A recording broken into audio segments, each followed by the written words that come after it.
Prezados irmãos, que o Senhor nos abençoe e possa nos iluminar cada vez mais.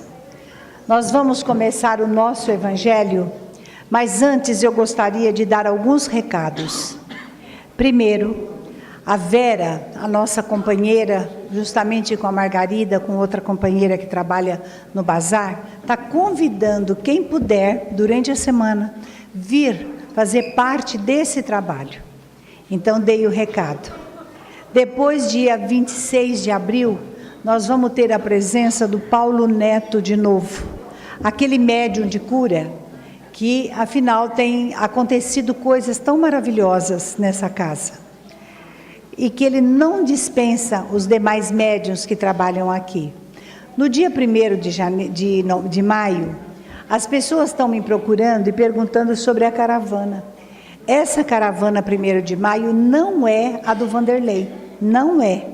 Esta é do grupo artístico Eduardo Ruiz Delálio, né, que é o Gaerdi, que vai fazer uma apresentação em Uberaba e que está me deixando com o coração muito, muito, muito feliz.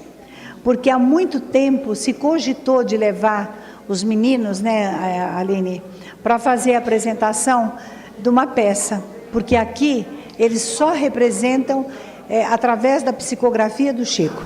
Nós não saímos dessa linha, porque eu falo para eles, se tem sucesso, o sucesso é dos espíritos.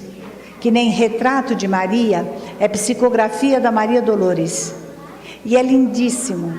Então precisou alugar um ônibus, né? Porque as crianças, a Aline quis que os pais fossem junto, né? Então o Ney, que é o nosso orientador, porque afinal de contas, ele é uma pessoa que o trabalho dele, o pão de cada dia dele é o lado artístico, que é tão difícil a gente encontrar, não é? Pessoas assim. Então, vai essa caravana também, que vai ficar sexta, sábado é a apresentação, domingo eles voltam, eu fico, porque na segunda-feira tem uma casa espírita lá, que está completando 50 anos.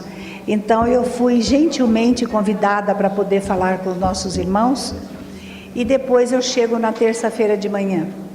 Então, nós vamos começar o nosso Evangelho, pedindo a todos os companheiros que possam realmente doar aquilo que melhor tiver dentro de si. Lembrem que o sucesso da nossa reunião é cada um que está aqui presente. Nós temos o poder de nos doar fluido, energia, para que os bons espíritos possam trabalhar em favor desses pedidos que estão aqui, que são muitos, né? E também aqueles problemas que nós trazemos, numa ansiedade às vezes muito grande para ser resolvido. Então nós vamos fazer a nossa oração através do coração da nossa Chiquinha. Vamos mentalizar Jesus, recordando o Senhor quando caminhava sobre a areia, junto de seus apóstolos, buscando Deus nosso Pai, buscando inspirações, buscando forças. Aqui estamos, Jesus, de mãos dadas ao Senhor, te agradecendo do fundo do coração, porque queremos continuarmos todos ao teu lado, porque a tua presença nos basta para o nosso socorro, para a nossa coragem, a nossa força, a nossa fé. E assim, Senhor, vamos te agradecer do fundo do coração, por mais esta noite que nos presenteaste, neste banquete espiritual, onde nos reencontramos com os amigos espirituais, mensageiros da paz, da luz, mensageiros do Jesus redivivo, tão querido ao nosso coração. Quando nos reencontramos com todos os nossos irmãos encarnados, ó Senhor, muito obrigado por esta noite tão especial. abençoe todos nós aqui presentes e principalmente os ausentes, que por um motivo ou outro não puderam estar conosco, que eles também recebam a tua luz divina, Jesus, fortalecendo-os a cada dia. Senhor, vamos continuar te agradecendo por todas as bênçãos da luz, da paz, por esta casa maravilhosa. E pedimos licença para iniciarmos o nosso banquete espiritual desta noite. Que assim seja. Que Jesus nos abençoe nesse momento. Nós vamos pensar assim: o progresso do nosso planeta, né? O progresso programado pelo plano espiritual. Iniciávamos a nossa vida, né, aqui na Terra.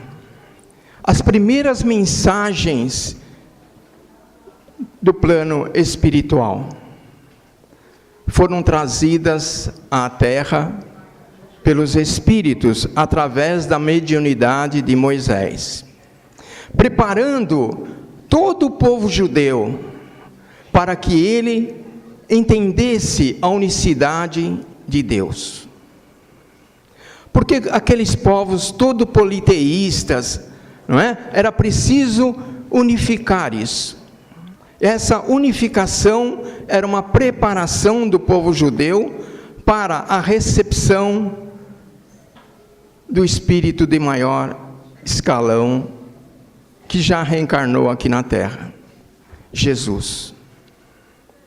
Jesus então recebia aquele povo, passando a boa nova, todos aqueles ensinamentos morais, para um povo ainda bruto, um povo ainda vivendo na ignorância. Jesus vem, mas não esclarece tudo para aquele povo que eles não entendiam. Eles não sabiam como interpretar todos aqueles ensinamentos ditos pelo nosso Mestre Jesus. Mas Jesus os consola dizendo: quando vier o Espírito de verdade, Ele vos esclarecerá todas as coisas. Aí transcorre o tempo, entramos numa nebulosa tremenda, numa escuridão, numa penumbra. Chegamos à Idade Média, onde tudo se obscurece, todos os ensinamentos são deturpados. Mas o plano espiritual trabalha incessantemente, e preparando novamente o povo para a recepção da Boa Nova. Muito diferente, o Espírito de verdade. Mas para isso, era preciso semear a semente de moral, de condutas mais libada aqui na Terra. E veio assim, depois dessa escuridão da Idade Média, em que o clero comandava na indução o povo, não é? Para que eles aceitassem o que o clero colocava. Era preciso preparar o terreno para que aquele povo recebesse o Espírito de verdade. E como seria isso? O plano espiritual prepara todo o terreno. E como nós conhecemos a história, vem quem? Os iluministas, os racionalistas, preparar o terreno, ir contra aqueles ensinamentos do clero, que eles não aceitavam aqueles ensinamentos. Então vem Renan Descartes, Rousseau, todos aqueles filósofos da época, Voltaire, trazendo um novo ensinamento, dizendo que era preciso as ideias serem dedutíveis e não indutíveis, que era preciso que o homem raciocinasse, que era preciso que o homem pensasse mais, porque o homem é livre, como a natureza é livre. Se o homem faz parte da natureza, e a natureza é livre, o homem também tem que ser livre. E essa liberdade era pregada, e bem pregada, pelos iluministas. Preparando o terreno, vêm os positivistas. Isso é importante para nós, entendermos que o Espiritismo não foi colocado aqui na Terra por acaso, mas houve uma preparação do plano espiritual. Vem o positivismo, trazendo uma nova ideia, a ideia da ciência, que fora da ciência não há progresso, que é preciso que a ciência busque sempre o progresso, e sem ela nós estacionamos. Que é preciso que o homem pense, analise todos os seus projetos de vida. Que o homem não nasceu para ser intérprete de outras ideias, mas para ele próprio buscar suas próprias ideias, porque isso impulsionaria o progresso da humanidade. Aí a França floresce o seu parque industrial, porque se desaprega, solta-se daquelas ideias pré-concebidas do clero, porque o clero é que comandava. Tem que ser assim e assim que vai ser sempre. E não era essa a ideia que os positivistas, como Auguste Comte, pregava. Eram outras as ideias. Era preciso preparar esse terreno. E muitos estudiosos foram perseguidos pelo clero, pelas suas posições revolucionárias.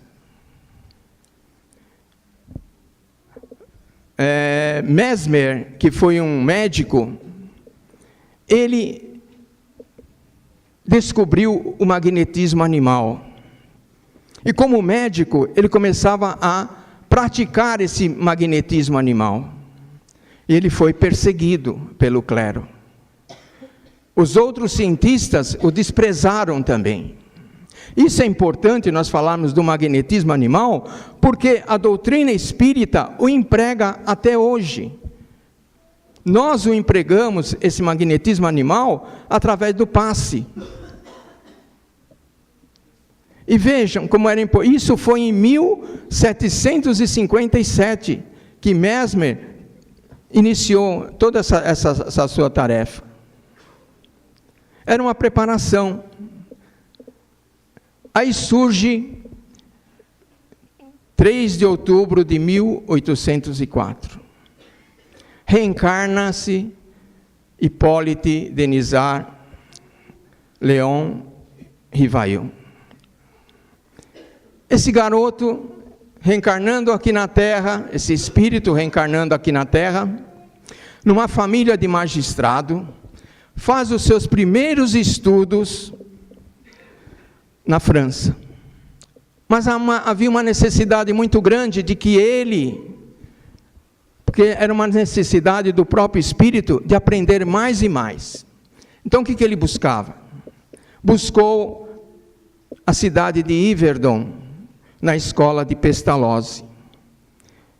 E lá ele fez a maioria dos seus estudos, juntamente com o mestre Pestalozzi. Aos 20 anos, ele retorna para a França, onde ele procura estudar os ensinamentos deixados por Mesmer, que era o magnetismo. E Allan Kardec depois começa a entender e a interpretar esse magnetismo e colocá-lo em prática. Porque isso era uma necessidade para o espírito dele, porque mais tarde ele iria colocar tudo isso em prática na sua vida. E Allan Kardec, então, Hipólito, fazendo seus estudos, ele passa a escrever livros didáticos para a escola, porque ele fundou uma escola. E nessa escola de ciência, filosofia, astronomia, ele dava aulas de graça nessa escola. E completa todo esse ciclo. Ele se casa, não tem seus filhos, mas tem um compromisso muito grande que é o de implantar na Terra mais tarde a doutrina espírita. É algo fantástico que ocorre na vida dele. Um amigo que ele conheceu estudando magnetismo, que é o senhor Fortier, né? Ele conversa muito com esse senhor Fortier, que é um grande magnetizador, e ele pergunta: poxa, olha, tem uma coisa que é interessante, as mesas estão falando, as mesas respondem à dança das mesas. E Allan Kardec fala: isso é brincadeira, isso é balela, isso é coisa infantil, isso é coisa para fazer criança dormir, isso não existe. Como a mesa vai ter uma inteligência? Como que a matéria terá inteligência? E, ao mesmo tempo, em 1845, antes de Allan Kardec despertar para a doutrina espírita, já acontecia, o mundo já se explodia com esses conhecimentos espirituais. Nós tínhamos as irmãs Fox, nos Estados Unidos, em que através de raps, elas conseguiam conversar com os espíritos. Um espírito que era de um vendedor, que foi assassinado naquela casa onde os Fox moravam. E as meninas começavam a conversar com ele através de batidas, né? Elas perguntavam: olha, dá 5 batidas, e o espírito dava as 5 batidas, porque elas eram médiuns de efeitos físicos, né? Então, os espíritos respondiam para ela, e com isso chamou a atenção de pesquisadores. Aí foram fazer essas pesquisas e descobriram que havia um ser inteligente respondendo àqueles raps que eles davam. Isso já estava envolvendo todo o nosso planeta. Todo mundo já tinha esse conhecimento desses fenômenos espirituais. Mas ninguém sabia como acolher aquilo. Como fazer com que tudo aquilo tornasse algo em doutrina. Que Allan Kardec fez, né? Allan Kardec foi lá estudar. E convidado pelo senhor Fortier, ele foi até a casa da Madame Plainemazon. E lá eles faziam os trabalhos, desses trabalhos de conversar com a mesa. Primeiro era com cesto, né? Era tudo cestinho, tal, pancadas, as mesas respondiam, o cestinho escrevia. Era um trabalho muito ardoso, doloroso, cansativo, né? Porque era algo mecânico. Então havia uma necessidade, depois, de usar o próprio médium para a psicografia. Então começaram-se a se psicografar todas aquelas mensagens, os espíritos vinham e psicografavam. E Allan Kardec foi juntando todos aqueles documentos, né? E com isso, ele foi trabalhando. Mas o seu nome não era Allan Kardec ainda, né? Era Hipólito Denisard Leon Rivail. Aí um espírito falou: olha, qual o nome que você tem que escrever no livro? Que o livro dos espíritos praticamente já estava pronto. E qual o nome que eu vou colocar? O meu nome, né? Eu não acho certo, então iria colocar um pseudônimo. E o espírito falou: bom, então assina Allan Kardec. Por quê? Porque antes ele havia sido um sacerdote druida. Então ele trouxe esse nome daquelas épocas, de reencarnações anteriores. E com isso, ele consegue esse trabalho enorme, né, sobre a doutrina espírita, esse corpo doutrinário espírita. E é interessante que a doutrina espírita é uma ciência, é uma filosofia. E Allan Kardec se apegou muito a isso, a ciência e filosofia. Por que ela é uma ciência? Porque ela estuda os fenômenos espirituais.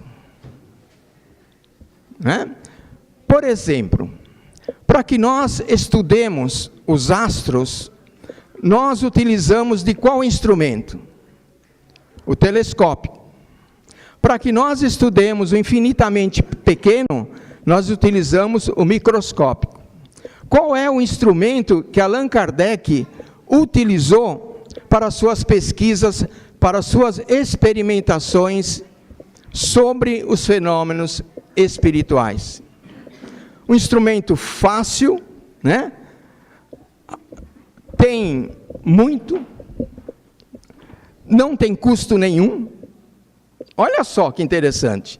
O que é uma pessoa, um ser que vem com um pensamento bem longe, bem à frente de todos, né?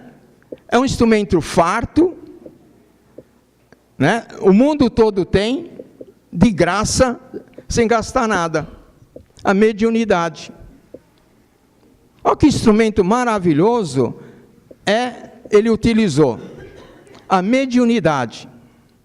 E com ela, ele criou um corpo doutrinário. Para que nós olhássemos bem e víssemos que ciência não se gasta muito, né? Ciência tem que usar a perspicácia, utilizar as coisas mais simples da vida. A própria natureza, né, que Deus nos deu.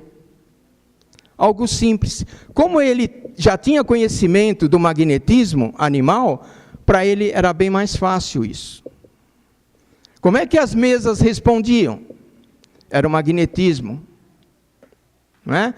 Em cima desse magnetismo, atuava-se o espírito. E fazia com que aquela mesa vibrasse. Essas vibrações, não é? Elas estavam recheadas do quê? De uma inteligência. Mas não era a inteligência da matéria. Era a inteligência de um ser etéreo. Mas que existia e se fazia ali presente. Então, todos os fenômenos espirituais são de sentidos inteligentes. Né? Então, bastava estudar tudo isso. E Allan Kardec controlava, eram milhares e milhares de mensagens e de escritos que chegavam até as suas mãos. Em que ele teve que construir o quê? O jornal, a revista espírita. E essa revista espírita, elas eram feitas a publicação semanalmente. Eram anuários semanais de que ele escrevia. Eram críticas que ele recebia.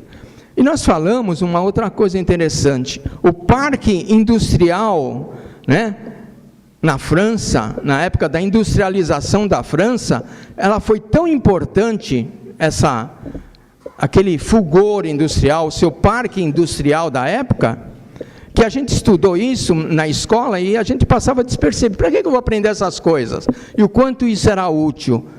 O quanto que os espíritos trabalhavam para que aquele parque industrial crescesse? A metalurgia, a carvoaria, né, a siderúrgica, a parte têxtil, porque aqueles funcionários, operários, eles foram a base da doutrina espírita. Eles fervorosamente aderiram aos ensinamentos de Allan Kardec. Muitos foram até mandados embora, perderam seus empregos, mas continuaram fiéis àqueles ensinamentos de Allan Kardec. E Allan Kardec, viajando pelas cidades, ele era bem recepcionado por esses operários, que sentiam naqueles ensinamentos um sopro de vida, um sopro de esperança para as suas dores. Era o Consolador prometido que ali estava presente, não é? Consolador prometido que traz para nós essa consolação de sabermos que a vida continua, que nós não morremos, que nós reveremos os nossos mortos, que o que morre é o corpo, trazendo novos ensinamentos morais, a vida futura, para que nós compreendamos a vida presente. para que nós conheçamos todo o universo. E nós vemos no Livro dos Espíritos, publicado em 18 de abril de 1857, um livro filosófico, científico, que conquistava as cabeças mais louréis daquele tempo. Não havia quem não gostasse daquele livro. Era êxito em tudo. E ali estava o futuro do nosso planeta. Ali estava o progresso do nosso planeta. No Livro dos Espíritos. Momento certo, correto, trazendo aquela nova moral para todos nós, aqueles novos conhecimentos de que nós necessitávamos para o nosso aprendizado e para o nosso progresso espiritual. É uma doutrina que vem nos esclarecer, que vem nos dar luz nas nossas escuridões. Vem nos esclarecer a respeito da vida após a morte. Que nós, e que os nossos mortos não são mortos, são espíritos de seres humanos, criaturas que viveram aqui na Terra. E que eles continuam a sua jornada. E que terão que reencarnar novamente para seguir a sua trajetória de progresso espiritual. Se nós lermos o Livro dos Espíritos, vamos encontrar tudo isso. Nos ensinamentos tão luminosos para as nossas vidas. Né? Nós temos a parte da uranografia, que é a construção, formação dos planetas. Temos os elementos gerais do universo, espírito e matéria, que compõem toda a estrutura do nosso planeta e de outros tantos planetas.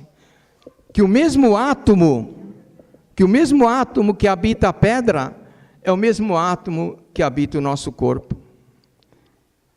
Mostrando-nos que o mundo não está dividido, nós somos um só.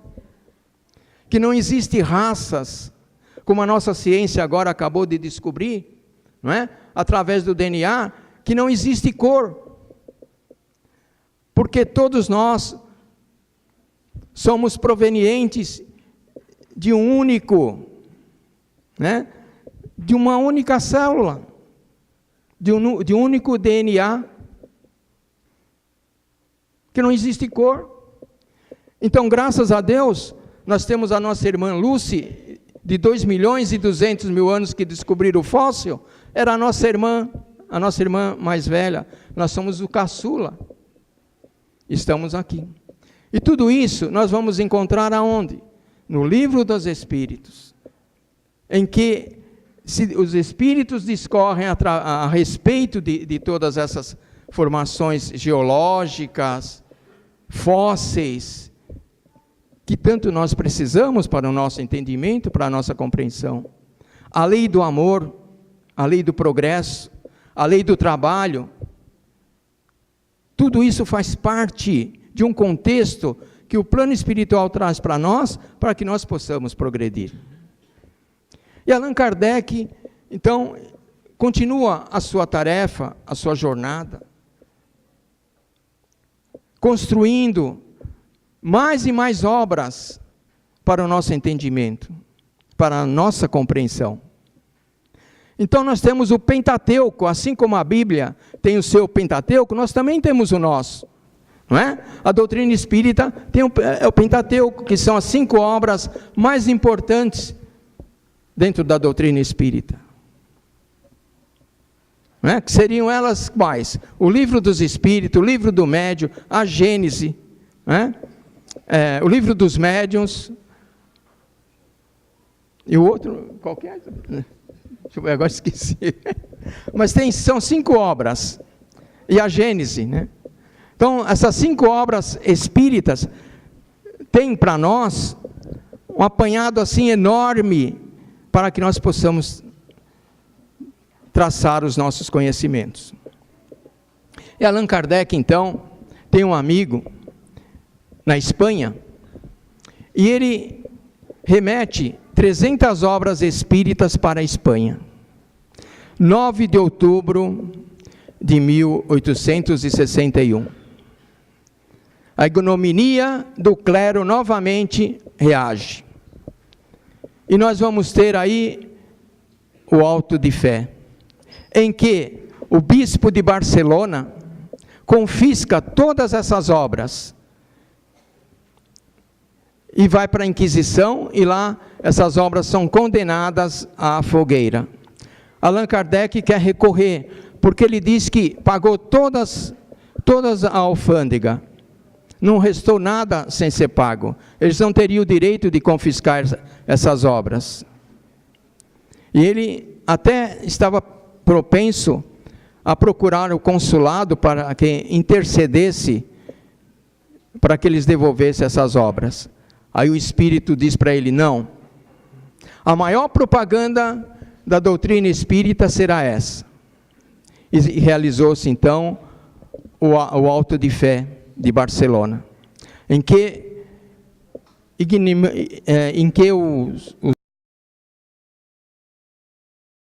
o clero resolveu então queimar essas 300 obras em praça pública. E é interessante que alguns historiadores contam que, após a fogueira terminar, muitas pessoas correram para apanhar as cinzas.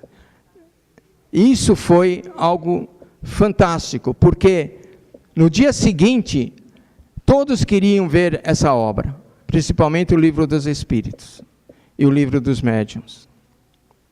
Foi algo assim que se propagou em toda a Espanha, e todos queriam ter essa obra, e foi o maior sucesso. E Allan Kardec prosseguia, não é? Sendo perseguidos, sendo totalmente frustrado, muitas vezes, naquilo que ele queria pregar. Houve tantas dificuldades na sua vida. Não foi fácil a implantação da doutrina espírita na França. Era muito difícil. E Allan Kardec perguntava: mas eu já estou até cansado. Quem é que vai me substituir? O Espírito respondeu: você mesmo. Você que vai dar continuidade às obras. A sua obra não vai acabar aqui. Tem mais coisa para você fazer. Mas eu não vou aguentar. Vai, não se incomoda não. Você mesmo dará um jeito nisso. Você mesmo está incumbido de terminar a sua obra. Porque era preciso terminar essas obras. Era necessário terminar essas obras. E ele responde que não, que era muito difícil, mas você mesmo, se você não tiver condições, eu vou nomear outro, nós nomearíamos outros. E Allan Kardec via que se aproximava a sua desencarnação, né, que não daria tempo dele terminar todas as obras, mas que ele sempre dizia: olha, eu vou desencarnar, mas brevemente eu reencarno de novo. E aí vem aquela história, né? Aquela história assim, lembra de Jesus, reunido com seus discípulos e apóstolos, eles discutiam sobre a reencarnação. Uns diziam assim, Jesus perguntava: quem você acha que eu sou? Uns dizem que você é Elias, outro fala que você é isso, e Jesus falava: tudo bem, só que eu não sou Elias. E Elias já veio. Elias já retornou à terra. Mas vocês não reconheceram Elias. Lembra dessa história que Jesus contava? Vocês não reconheceram Elias. Aí os apóstolos e os discípulos perceberam que era de João Batista de que ele estava falando. Que era o próprio Elias reencarnado. E a mesma coisa no século 20 ocorreu. Né? Quem iria completar as obras de Allan Kardec, senão ele mesmo? E nós vemos a complementação das obras kardecianas nas obras de Francisco Cândido Xavier, que é o complemento de todas as obras kardecianas, trazendo um fôlego novo, um conhecimento novo, esclarecendo da melhor maneira possível, para que nós não tivéssemos interpretações dúbias a respeito de nada. Já era clara a posição de Kardec, e muito mais após o nascimento de Francisco Cândido Xavier. Numa simplicidade, porque todos nós esperávamos um Allan Kardec reencarnado na diplomacia, mas nós nunca esperamos que um espírito reencarne, numa situação de humildade, de simplicidade, porque os nossos olhos veem as coisas pomposas e não as coisas simples. É preciso observarmos a simplicidade das coisas, a humildade, a sinceridade, a compreensão. E nos vem então esse esclarecimento tremendo de Chico Xavier, trazendo-nos todo um conhecimento, todo um conforto para as nossas vidas. Que Deus nos abençoe e nos ilumine agora e sempre.